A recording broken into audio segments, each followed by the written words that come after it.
Bonjour à tous, j'espère que vous allez bien. Donc aujourd'hui, nouvelle vidéo hebdomadaire d'analyse graphique. On fera un gros point sur le CAC 40 comme d'habitude pour voir comment il s'est comporté cette semaine.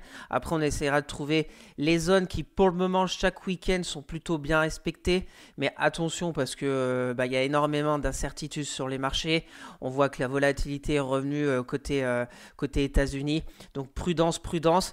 Mais on va essayer de trouver des zones clés à surveiller de près pour la semaine prochaine. On a aussi les résultats d'entreprise qui sont dedans avec toutes ces incertitudes. On fera un gros point dessus. Après, on passera sur le suivi de mes trades court terme que j'ai toujours en portefeuille parce que bon, ça bouge pas vraiment. Il y a des choses intéressantes, des choses moins intéressantes. Je vous donnerai mon avis et on finira par 6 actions qui techniquement me semblent intéressantes à surveiller de près. Donc n'hésitez pas à vous abonner à la chaîne, à partager la vidéo, à me lâcher un maximum de likes, ça me ferait très plaisir. Si vous avez des questions, des remarques ou si vous voulez une analyse sur une société en particulier, mettez-moi tout ça en commentaire, je serai ravi d'échanger avec vous. Je vous le rappelle, mon Twitter où je fais le suivi de mes analyses techniques, de mes trades court terme, etc. Le lien est dans la description. Pour suivre mon PEA long terme à dividende sur Morning, le lien aussi dans la description. Allez, on passe au sommaire. Donc on commencera par faire un gros point sur le CAC 40, voir comment l'indice s'est comporté cette semaine. On essaiera de trouver des zones clés à surveiller pour la semaine prochaine. Parce que pour le moment, techniquement, le CAC est plutôt très propre. Contrairement aux États-Unis où on voit qu'il y a extrêmement beaucoup de volatilité. On n'est pas encore sur de la panique, mais attention. Donc il faudra être très prudent, je pense, la semaine prochaine sur le CAC 40, parce que je pense qu'on est sur peut-être une semaine charnière qui va arriver avec les résultats d'entreprise. On aura des stats aussi macro à surveiller au niveau de l'inflation, parce que bon, ça va être encore un mot qui va nous suivre toute cette année, inflation, les pivots de la Fed, etc. Après, on passera sur le suivi de mes trades court terme, que j'ai toujours en portefeuille, mais que je surveille de très près. Le BX4, Freelance, Neuron, Forvia, que j'ai gardé même avec les résultats. Et bon, les résultats ont été plutôt bien accueillis par le marché, mais prudence. Après, il y aura Valourec, Aéroport de Paris, Orange, Morel et Prom. Et on finira avec Trigano. Et après, on passera sur 6 actions qui techniquement me semblent intéressantes à surveiller de près. Veolia, Airbus, Imerys, que je vous ai déjà parlé le week-end dernier, donc un petit suivi une semaine plus tard, voir où est-ce qu'elles en sont techniquement. Et puis on verra Technip, Energy, Bouygues et on finira avec Accor. Bien sûr, je ne suis pas un conseiller financier. Mon avis dans cette vidéo ne représente pas un conseil d'investissement. Elle est juste réalisée à but pédagogique. Chaque investisseur doit avoir sa propre stratégie. Investir en bourse représente un risque. Vous êtes le seul responsable de vos achats et ventes d'actions. Allez, c'est parti avec le CAC 40 sur TradingView comme d'habitude. Donc un rapide point sur les stats macro qu'on a eu cette semaine et que je trouve dans l'ensemble plutôt intéressante. Bon, bien évidemment, l'économie américaine toujours aussi robuste. On a eu les ventes au détail plus fort que prévu. Donc bien évidemment, c'est peut-être aussi pour ça que le marché, après avoir eu l'espoir de peut-être cette baisse de taux en fin d'année, début d'année, je sais pas qui a cru à cette baisse de taux. Moi, ça fait depuis des mois et des mois que je pense à un pivot de la Fed au mois de juin. Plus ça va avec les discours qu'on a eu des membres de la Fed, plus j'ai l'impression qu'on va arriver au mois de juin et qu'il n'y aura toujours pas de pivot. On est sur maintenant, je crois, pricé 3 baisses pour cette année. Mais vu les discours qu'on a eu cette semaine, j'ai l'impression qu'on va se diriger sur 2, voire sur 1 ou voire sur 0. Donc peut-être que c'est pour ça que les marchés américains commencent un peu à tanguer. De notre côté de l'Atlantique, c'est plutôt robuste le CAC. Mais comme d'habitude, est-ce qu'on va arriver à faire marche est-ce qu'on va réussir à se passer des marchés américains? C'est très peu probable, mais affaire à suivre. Voilà. Après, on a eu le PIB chinois plus fort que prévu, donc c'est plutôt aussi une bonne nouvelle. On a eu après l'inflation aussi de la zone euro qui est à 2,4%. l'inflation totale, l'inflation core à 2,9. Donc on est vraiment pas loin du target de la BCE à 2%. Mais comme je vous l'ai dit le week-end dernier, ça va. Je pense que la BCE est presque obligée de pivoter au mois de juin. Maintenant, vous savez un peu mon scénario. C'est va déjà pas falloir se louper et on a l'inconnu des tensions géopolitiques avec le baril de pétrole. Un coup, il nous fait du plus 5% parce que il y a des grosses tensions avec Israël et l'Iran. Un coup, il nous fait un moins 5 parce que la tension se calme. Donc c'est extrêmement compliqué, je pense, pour la BCE. Parce que si la BCE pivote, déjà mon scénario, c'est que l'euro va sûrement baisser par rapport au dollar. Alors bien évidemment, nos entreprises qui bossent beaucoup aux États-Unis vont être entre guillemets avantagées avec le change. Mais comme on importe énormément de pétrole déjà dans un premier temps et qu'il est payé en dollars, là, ça va augmenter. Donc c'est, je pense, extrêmement compliqué. Ça va être intéressant de voir comment que les banques centrales vont s'en sortir cette année, parce que un tel écart d'économie entre deux zones aussi, les deux zones aussi fortes, que ce soit la zone de l'euro et des États-Unis, je pense que c'est rare, j'ai rarement vu une telle différence.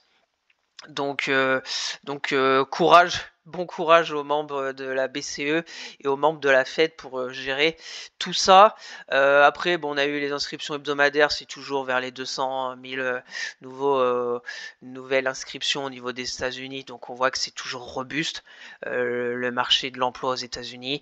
Donc, je vois pas quel intérêt aurait la Fed de pivoter rapidement, sachant qu'ils ont une marge de manœuvre très intéressante, parce que si on y voit que les stats se dégradent assez rapidement, ils peuvent pivoter et ça pourrait un peu donner de l'air un peu à l'économie.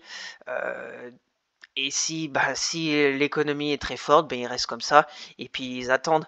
Et nous, c'est un peu l'inverse. On a une économie aura des pâquerettes, donc on est presque obligé. Mais après, va falloir voir la différence entre l'euro et le dollar. Voilà au niveau des stats macro et un peu de mon point de vue. On aura bien évidemment l'inconnu des risques géopolitiques, que ça, personne ne peut savoir ce qui va se passer même déjà demain. Tout peut arriver, de toute façon, c'est le signe noir. Ça, on est tributaire de tout ce qui se passe, sans parler des autres choses comme les catastrophes. Là, j'ai écouté la grippe aviaire sur les humains. Donc voilà, est-ce que tout peut arriver. Quand on a vécu le Covid, maintenant je sais que tout peut arriver. Faut juste être prudent sur les marchés, bien évidemment, parce que ça peut aller partir dans tous les sens. La semaine prochaine, au niveau des stats macro, on aura les PMI. Mardi en France, Allemagne, donc voir un peu si l'économie se réveille au niveau de l'Europe. On aura les PMI aussi des États-Unis, voir si c'est toujours aussi robuste. Après, on aura le PIB aussi, première estimation du PIB du T1 aux États-Unis. Pareil, voir si c'est robuste ou pas. Et vendredi, on aura le PCE Core. Au niveau des États-Unis, donc pareil pour voir un peu des stats inflation, voir si ça baisse, si ça remonte un peu. Donc ça pourrait faire bouger les marchés. Et bien évidemment, dans tout ça, on aura énormément de résultats d'entreprise. Je vous mettrai tout ça sur Twitter comme tous les week-ends. On aura encore énormément au niveau de la France. Les États-Unis, c'est pareil, ça continue. On a eu cette semaine tout ce qui est au niveau de la tech. Les semi-conducteurs ont déçu. Les perspectives, etc.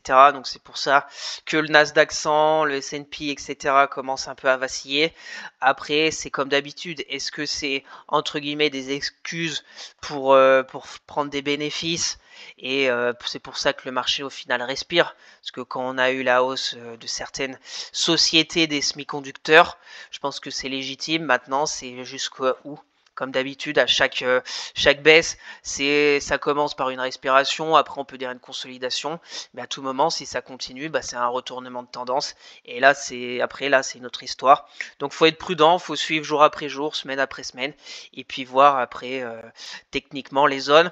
Donc, au niveau technique, au niveau du CAC, bah, comme je vous l'ai dit, c'est plutôt très très bien construit.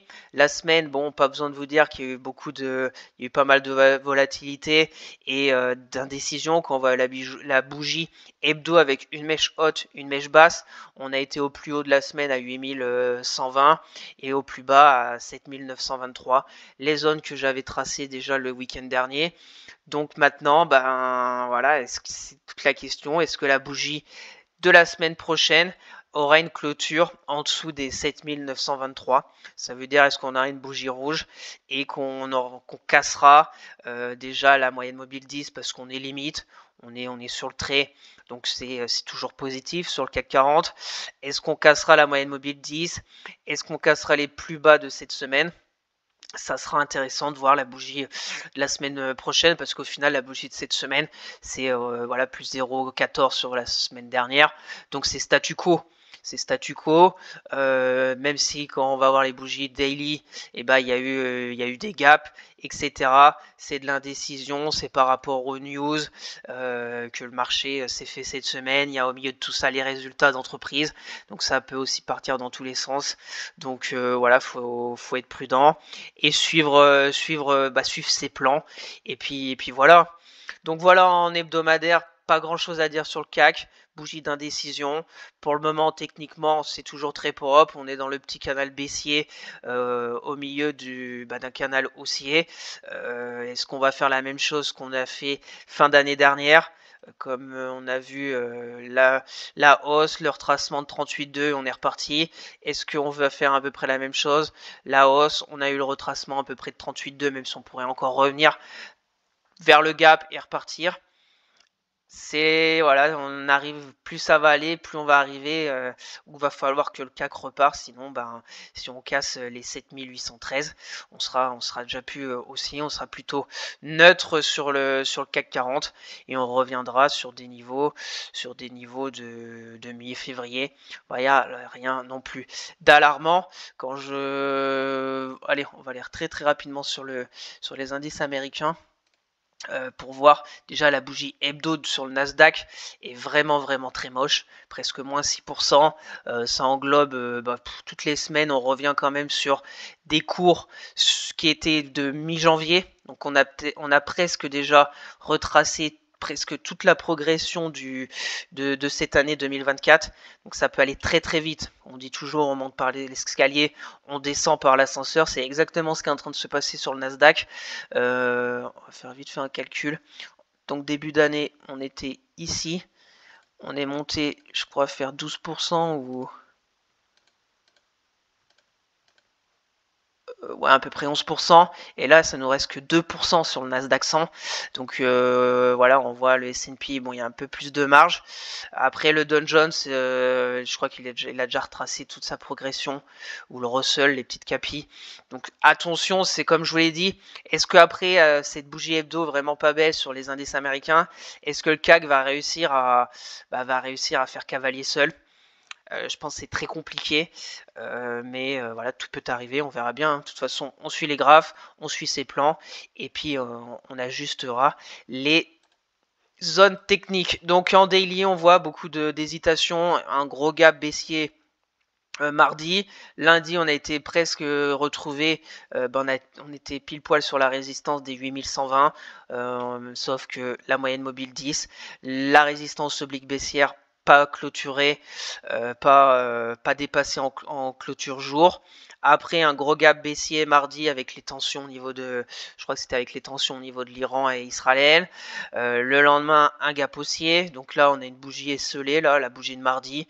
Et puis après, pareil, grande mèche haute. C'était pas top, mais au final, ben, même le lendemain, jeudi, on progresse encore, même avec cette grande mèche haute.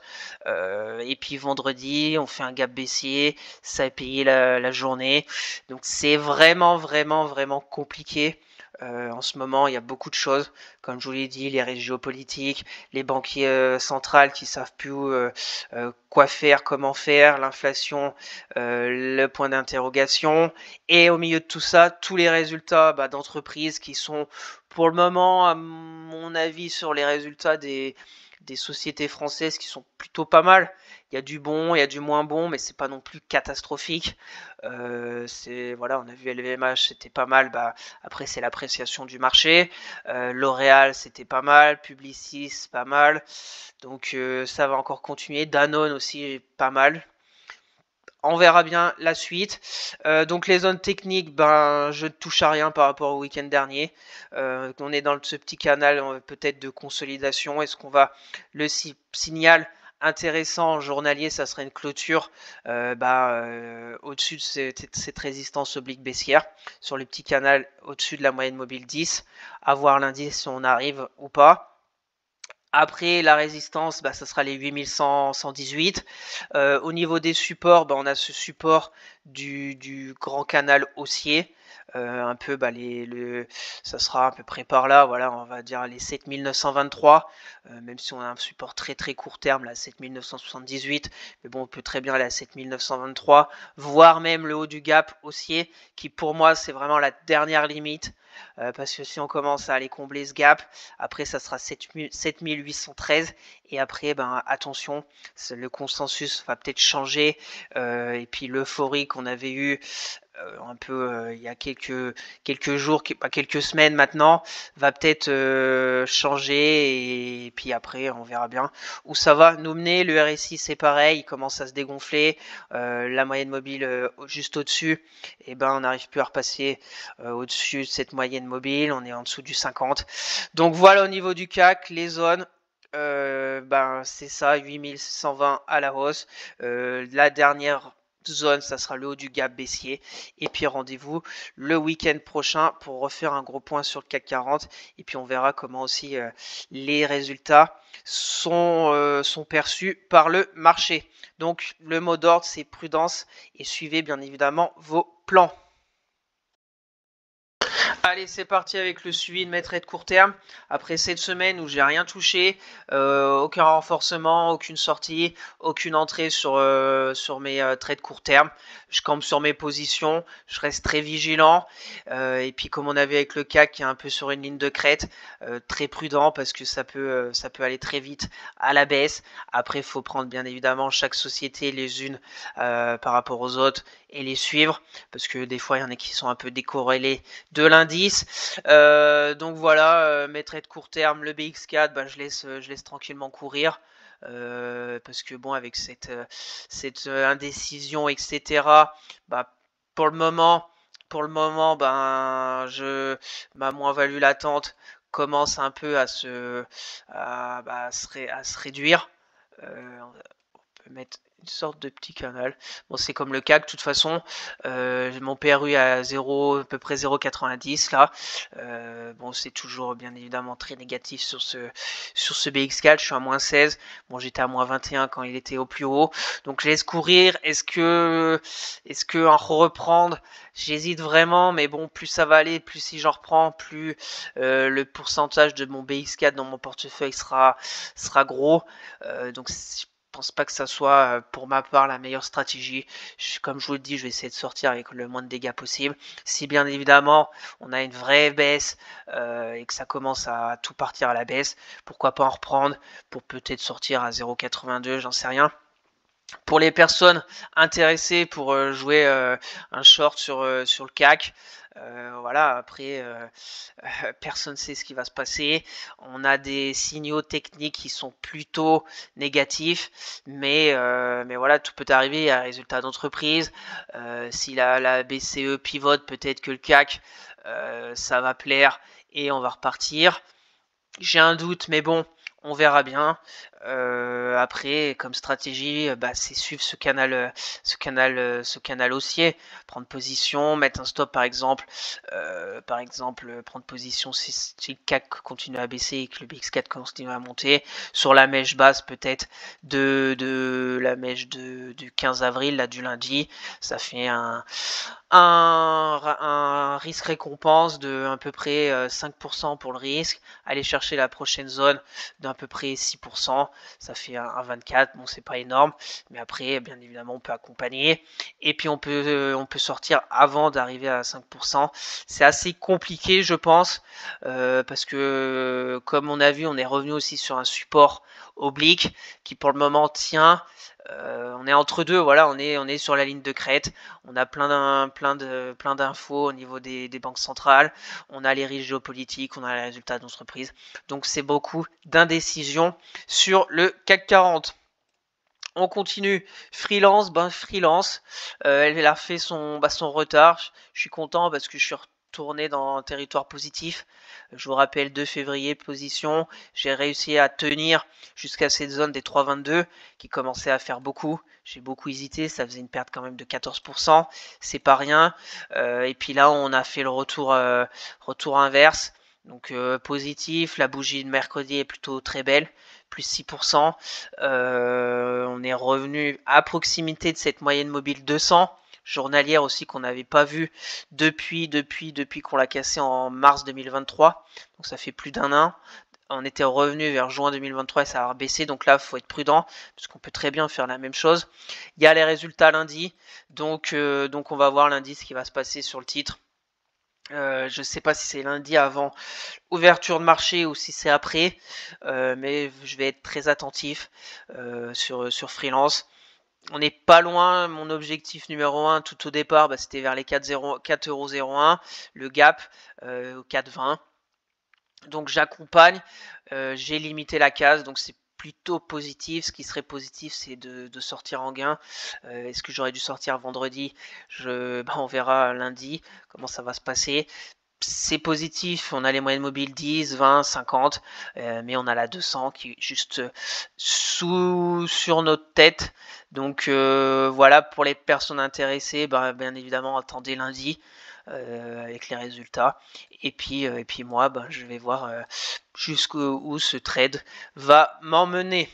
Et bien évidemment, s'il se passe quelque chose, je vous partagerai tout ça sur Twitter. Je vous rappelle, pour me suivre, le lien est dans la description.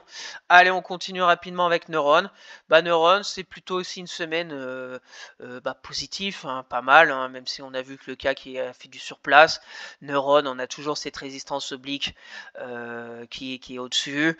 On est un peu revenu sur une zone de polarité des 46,70 que j'avais noté. Rien à signaler de particulier, le trade est ouvert depuis le 16 février, je suis aussi en territoire positif, on a toutes les moyennes mobiles, elle est très forte, bien évidemment pour les personnes intéressées, donc peut-être un retour, j'avais une sorte de canal, je l'ai effacé mais on peut peut-être le remettre.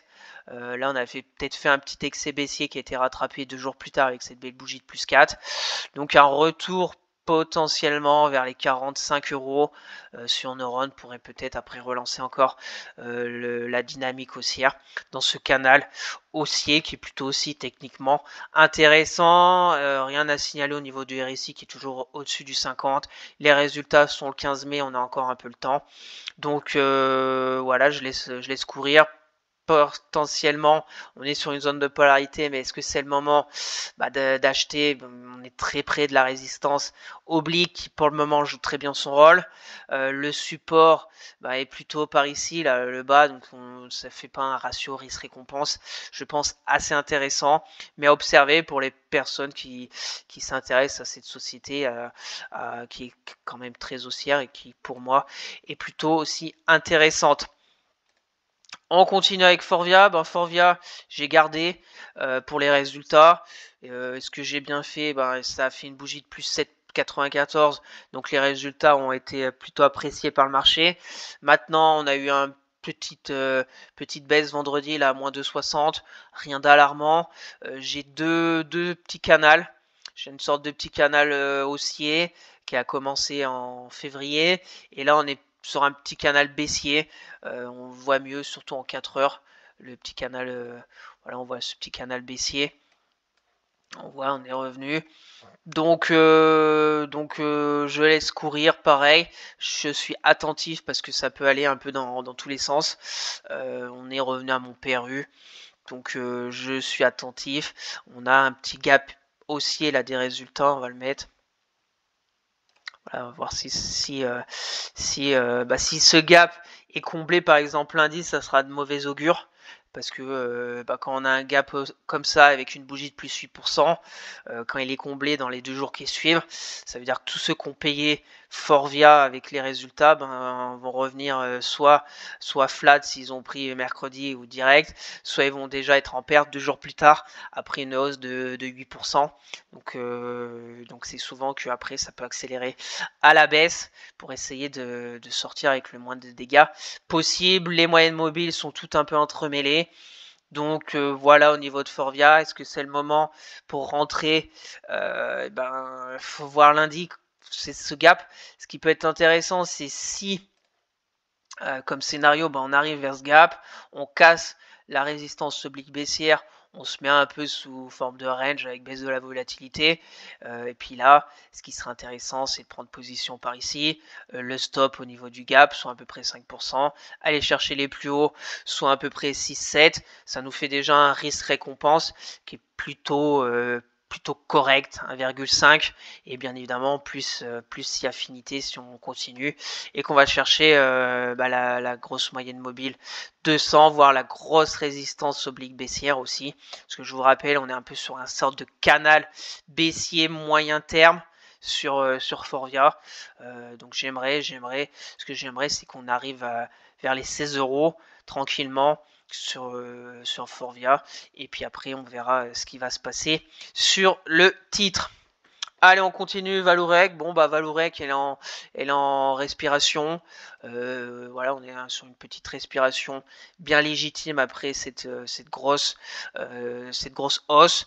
Mon avis, c'est si on a un retour vers les 17 €, va falloir voir ce qui se passe sur Vallourec, et 16 €, la dernière zone qui pourrait raviver des envies acheteurs, mais attention, après si on remet les retracements bien évidemment par exemple de ce franchissement là, on est sur 38,2, si on revient vers les 17, donc c'est pas, je garde parce que déjà d'une, j'aime énormément cette config technique avec ce gros triangle en hebdomadaire. Voilà, en hebdomadaire, gros triangle, la moyenne mobile 200, hein, etc. Surtout que je vous fais le suivi mensuel sur Vallourec dans mes vidéos du milieu de semaine. Donc je pense qu'on aura le temps d'en reparler. Mais on voit la bougie hebdo, c'est moins 2,83. C'est pas non plus alarmant qu'on voit toutes ces bougies hebdo. On était sorti des bandes de Bollinger en hebdo.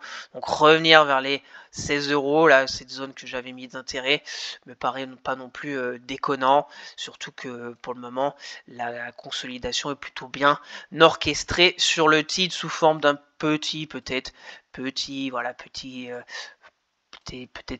drapeau ou petit canal baissier qui est pour le moment très bien défini. Donc affaire à suivre, je garde position, résultat le 16 mai, on a encore le temps dessus, et puis on verra bien soit si je renforce, soit si j'encaisse. Affaire à suivre que je vous partagerai sur Twitter. On continue, Aéroport de Paris. Aéroport de Paris, c'est vraiment limite. Je vous avais parlé de cette zone des 116. On tient, mais très limite. On n'est pas loin de casser. On a la moyenne mobile 200 journalière. Et je crois qu'on a une zone... on a cette zone de moyenne mobile 200 hebdo. Pareil, qui est limite. Ce qui est positif, c'est cette mèche basse en hebdomadaire sur Aéroport de Paris, mais pareil, je vous fais un suivi mensuel dessus. Mais c'est limite, je suis en moins-value, mais pour le moment, bon, pas catastrophique, moins 7%. Voilà, c'est plutôt contrôlé. J'avais une zone de stop que je vous mets, mais Comme vous le savez, j'aime pas trop mettre des stops comme ça, sauf si bien évidemment je pars toute une semaine, etc. Je préfère quand même mettre des stops parce que tout peut arriver. Mais comme j'ai la possibilité un peu d'aller sur le téléphone, etc., je préfère mieux attendre parce que c'est souvent que le marché vont chercher les stops et après que ça repart. Voilà, après c'est ma façon de faire. Bien évidemment, ça peut me jouer des tours, mais voilà, j'avais un stop entre guillemets théorique vers 128, j'ai pas vendu. J'avais cette zone ici à 116 qui pour le moment, zone de polarité qui répond présente. C'est limite. Maintenant, attention parce qu'on peut très bien avoir changé le consensus, nous faire la baisse. Là, on est sur un rebond technique pour aller chercher la moyenne mobile 10.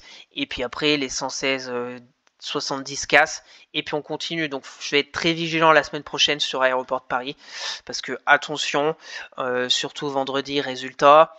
Donc on est passé en dessous de la moyenne mobile 10, la 20, la 50, tout ça se croise et se mettent bien en ligne pour continuer la baisse. Donc prudence. Pour les personnes intéressées par le dossier, et bah bien évidemment, de prendre position là, si on a faudrait une belle bougie verte. La semaine prochaine, qu'est-ce que j'appelle une belle bougie verte? Bah, c'est un beau corps, comme ça, une belle hausse de 2%, bien verte, avec peut-être des volumes. Prendre position, si on a une belle bougie qui vient ici casser la moyenne mobile 10. Prendre position, mettre un stop à peu près à 4%. Il y aura cette zone de polarité. Bon, ça fait un tout petit risque récompense de 0,67, mais après, ça peut nous ouvrir la voie et continuer cette tendance qui est plutôt maintenant qui est devenue un peu neutre, moyen terme. On est revenu quand même sur des niveaux de décembre 2023, de septembre 2023.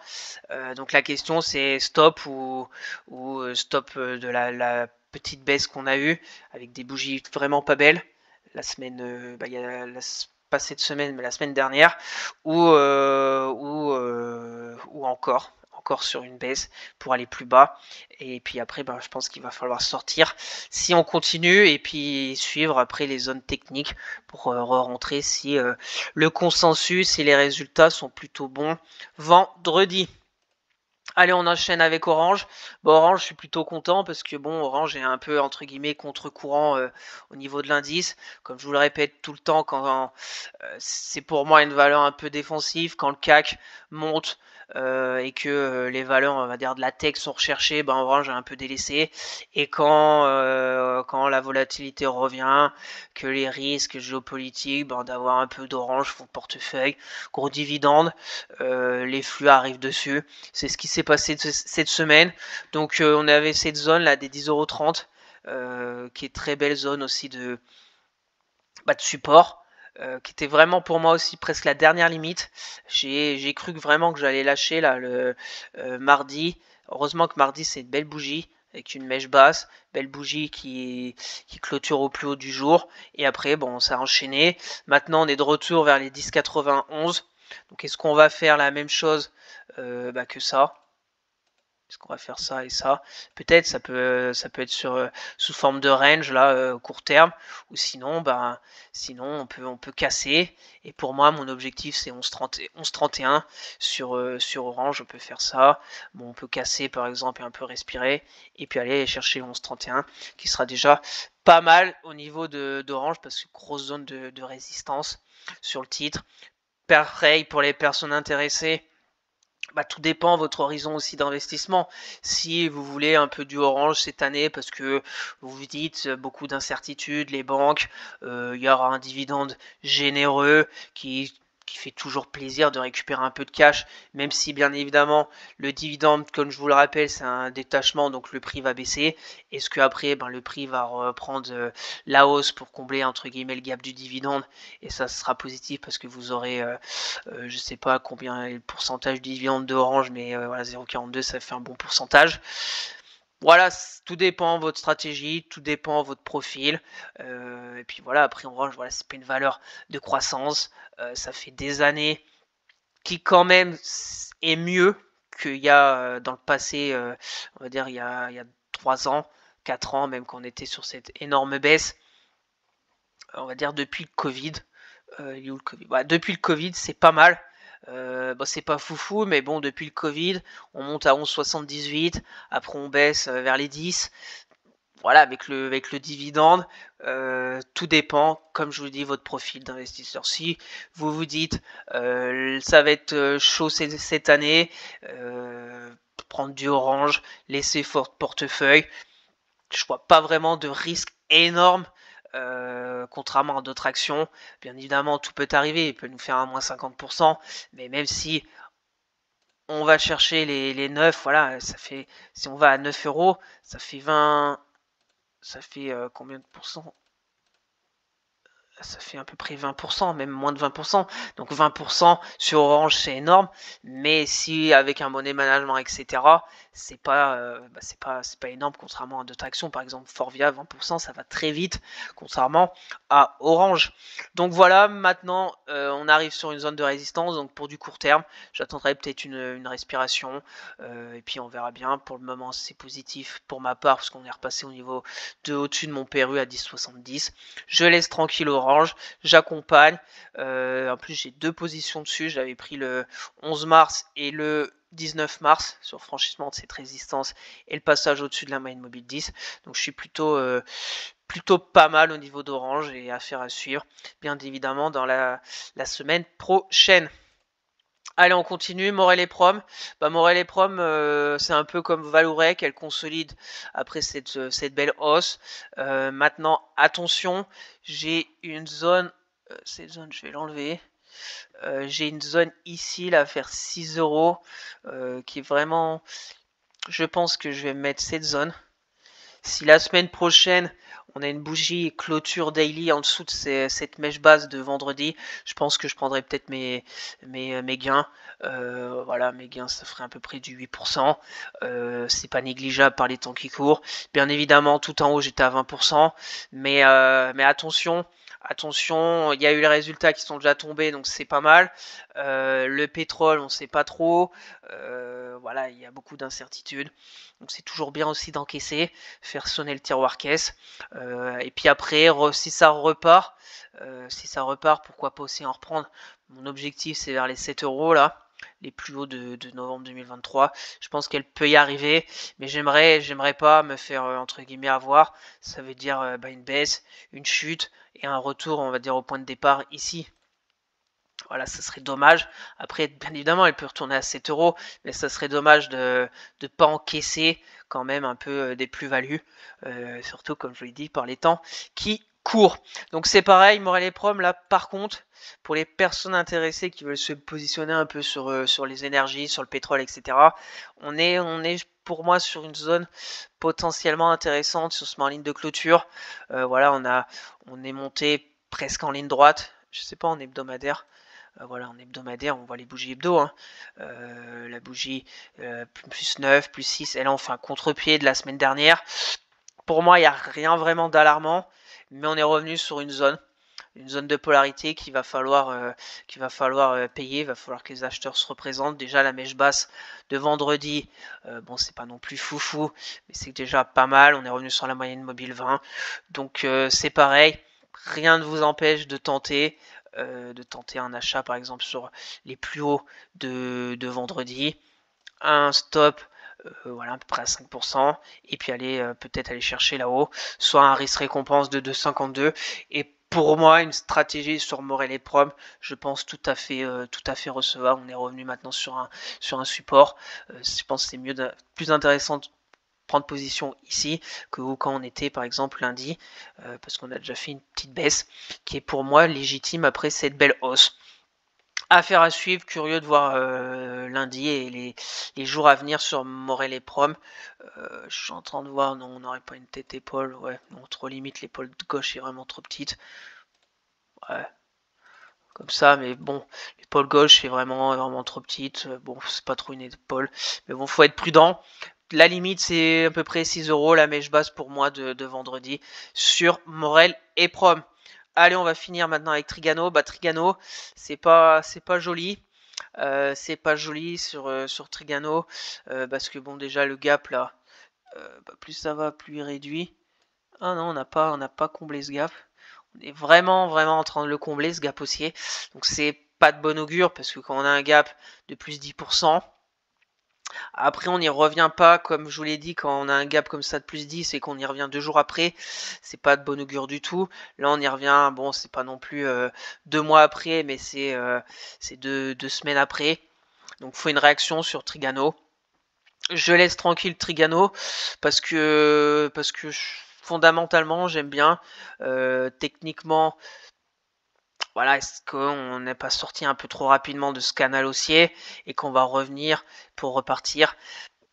Je me laisse encore une petite marge sur Trigano, mais aussi je suis prudent.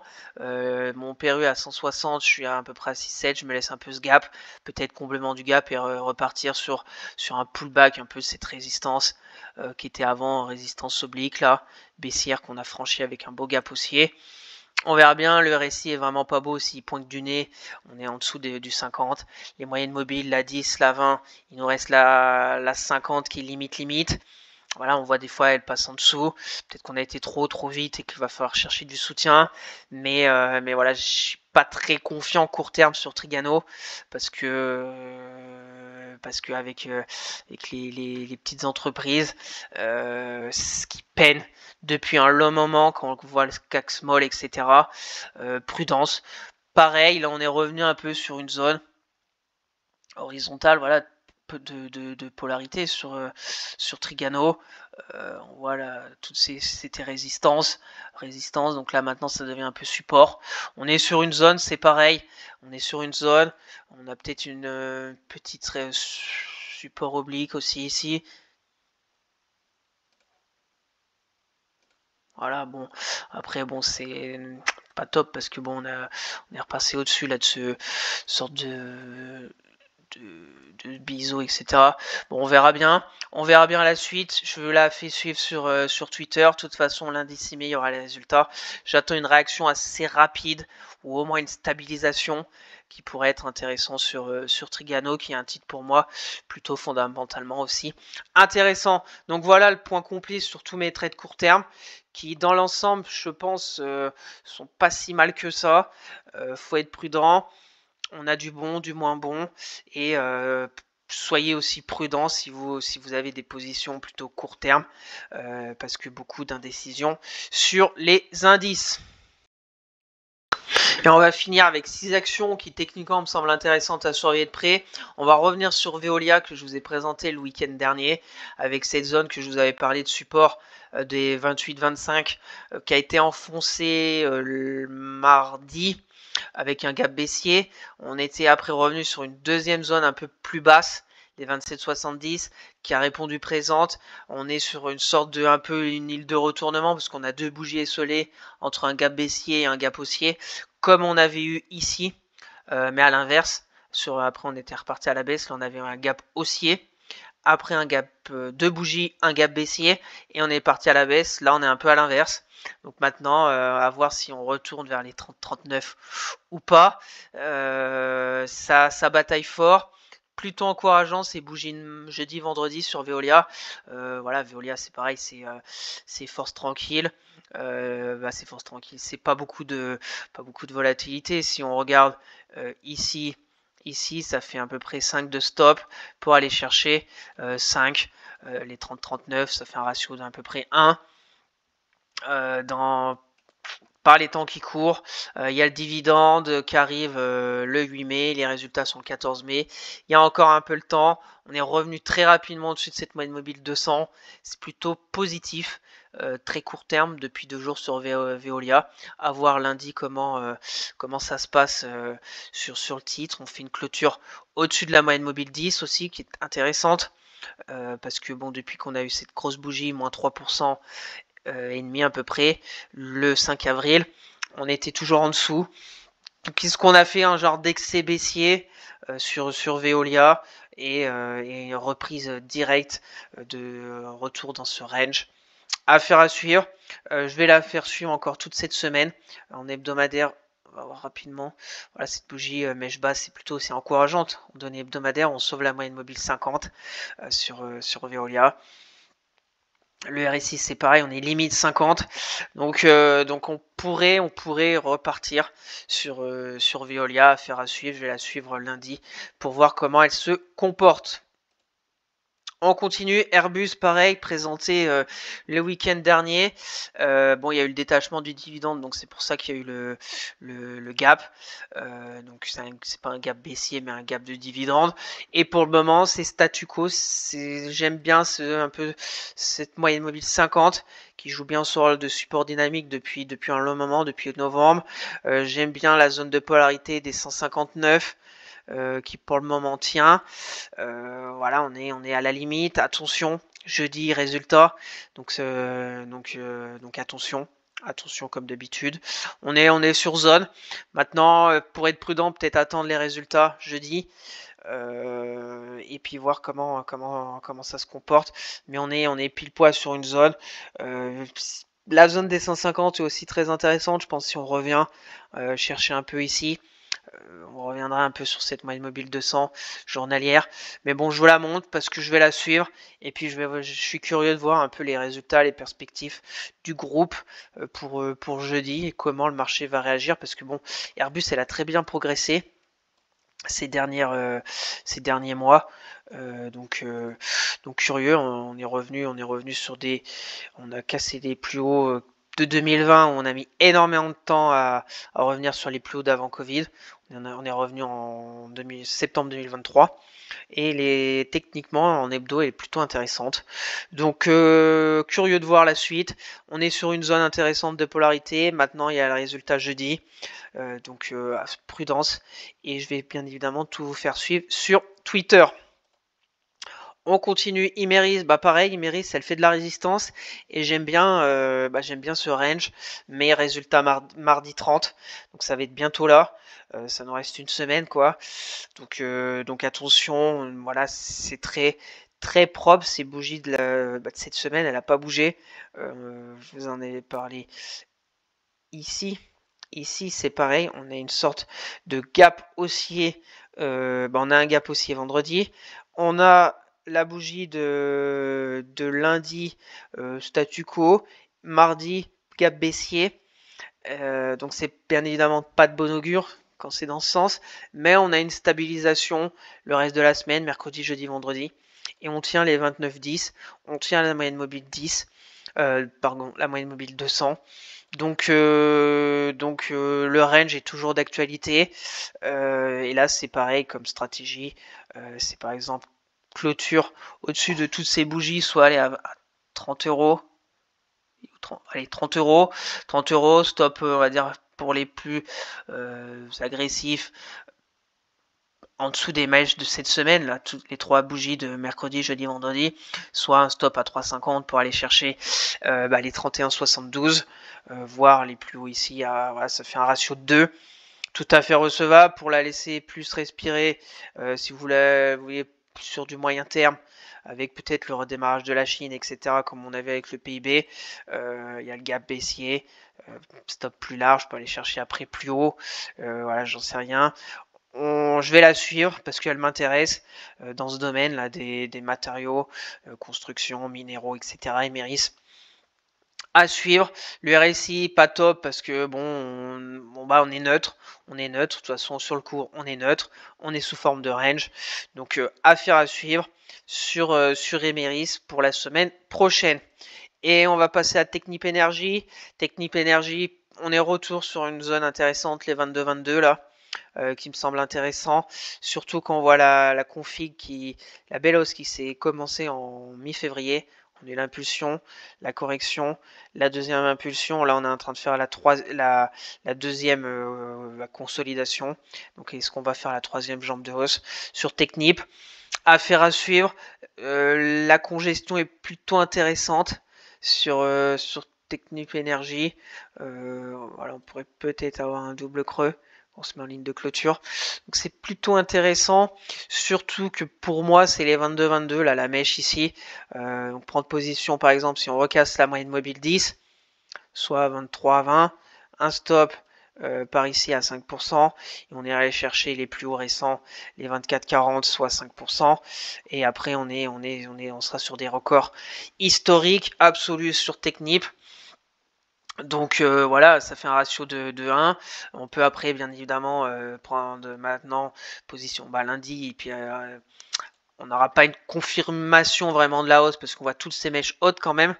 Donc c'est statu quo, c'est grosse bataille entre acheteurs-vendeurs, mais je pense elle est à suivre pour aussi un domaine qui peut être intéressant à avoir pour son portefeuille, l'énergie Technip.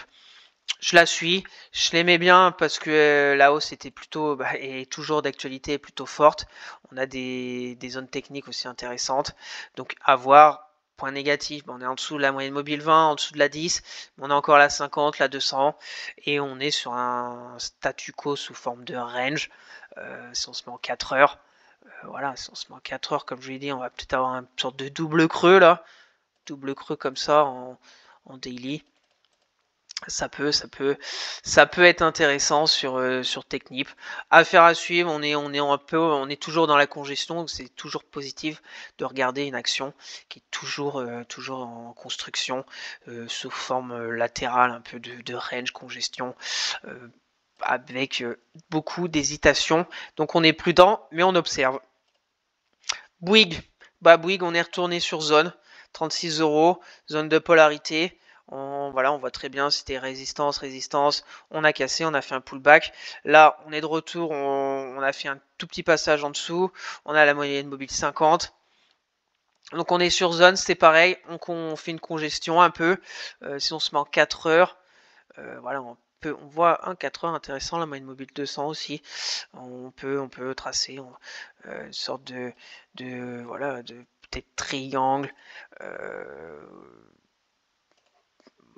Ouais, non, pas triangle, mais déjà on voit un stop, on voit un support très court terme, bien défini. Quand on se met par exemple en 4 heures, on voit très bien la zone ici des 35-60, mèche basse, bougie 35-60 4 heures qui a été payée. Donc on a une zone très court terme, ça je vous l'accorde, à 35-60, qui est défendue pour le moment. Après, bon, elle n'arrive pas à repartir, mais bon, ça peut très bien repartir, vu l'état du CAC, qui est aussi qui a fait du surplace avec beaucoup de volatilité. Bien évidemment, ça impacte Bouygues, mais on est sur zone. Bien évidemment, la zone qui pour moi qui sera très intéressante si on y revient dans les semaines à venir, c'est la zone de ce support oblique haussier, la moyenne mobile un peu 200 journalière, vers ce gap, vers les 34 €. De toute façon, je vous en fais aussi en suivi mensuel, en hebdomadaire, donc je pense que je vais vous en reparler, je crois dans 2 semaines. Bouygues, elle est sur les vidéos du mercredi dans 2 semaines. Voilà. Pour du court terme, on est sur une zone de polarité. Donc on observe pour voir ce qui va se passer la semaine prochaine sur Bouygues, où je ferai bien évidemment tout suivre sur Twitter. Et on va finir avec Accor.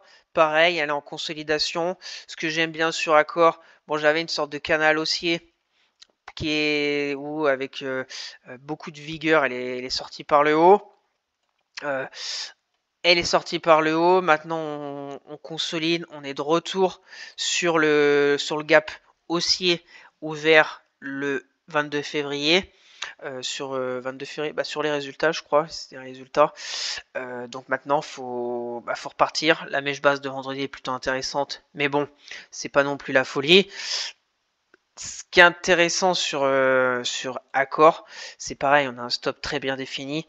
Si on veut tenter position, prendre par exemple sur le comblement de ce gap, moins de 31, soit 40,18, un stop un peu en dessous du gap haussier qui est toujours ouvert, soit 5%, aller chercher les 40, bon, j'ai 42,28, mais bon, aller chercher, oui, parce qu'on a un gap baissier aussi ici, mais on peut aller chercher les plus hauts, soit 1,45. C'est pas ouf, mais après on peut bien évidemment ajuster, remonter son stop, etc. De toute façon, résultat jeudi, donc je pense qu'il faut attendre jeudi sur Accor. On a une figure qui est pour le moment bien évidemment pas encore construite, mais qu'il faut faire attention. Une épaule, tête. Pour le moment, on a l'épaule, la tête, mais si on a une épaule droite qui revient par ici, par exemple, alors là, attention, parce que ça voudrait dire retournement, ça voudrait dire que si on casse la ligne de cou qui puisait le gap haussier, là il pourrait y avoir plus de dégagement sur accord. On mesure à peu près la tête, on reporte la neckline cassée, et ça nous fait après, ce qui serait intéressant, si le scénario qui est pour le moment loin d'être fait parce qu'on n'a même pas encore l'épaule droite sur une épaule tête-épaule sur accord, un target intéressant sur le support oblique haussier de moyen terme qui nous ferait revenir vers les 34 euros. Là, ça pourrait être intéressant de regarder un peu si il se passe quelque chose sur cette zone des 34 euros. C'est un scénario un peu science-fiction parce que, comme je vous l'ai dit, on n'a rien du tout, on n'a que l'épaule gauche, la tête. Tout peut arriver encore avant la construction de l'épaule droite. On peut très bien partir directement à la baisse, mais je vous la montre parce que est plutôt intéressante à suivre ce scénario aussi. Le RSI, c'est plutôt négatif parce que ça faisait un moment qu'on n'était pas passé en dessous du 50 et là on est revenu. Donc pour moi, attendre jeudi les résultats, d'accord, les perspectives, etc. Et surtout, pas aller combler ce gap. Et surtout, si on va combler ce gap, une réaction à 38 euros, c'est pareil, on peut très bien aller à 38 et repartir. C'est une action qui est plutôt pour moi forte. Sur une belle tendance haussière, mais des signaux de faiblesse. La moyenne mobile 50, on est passé en dessous avec un gap baissier. Voilà, déjà c'est un signal assez faible avec la moyenne mobile 50, la 10, la 20 qui est au-dessus de notre tête. On a encore la 200, mais attention, on a corrigé. Maintenant, c'est stop ou encore. Est-ce que la correction va être plus profonde ou pas? Ça, on va suivre ça cette semaine sur Accor. Donc voilà, sur ces 6 actions, mon avis, mon analyse, que je vais bien évidemment tout faire suivre sur Twitter, donc n'hésitez pas à me suivre, le lien est dans la description. Et puis je vous dis, soyez prudents sur vos trades, parce qu'il y a beaucoup d'indécisions. Les résultats d'entreprise aussi, attention avant de prendre position avec les résultats. Regardez bien évidemment le calendrier et puis money management. Le mot le plus important, money management, le capital, la survie pour rester en vie de nombreuses années sur les marchés financiers.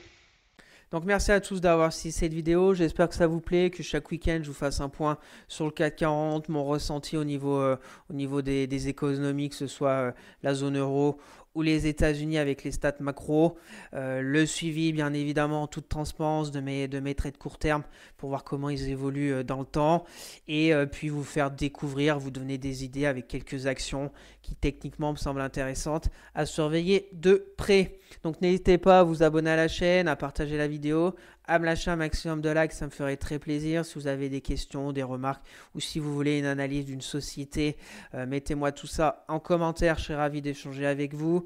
Je vous rappelle mon Twitter où je fais le suivi de mes analyses techniques, de mes trades court terme, etc. Le lien est dans la description.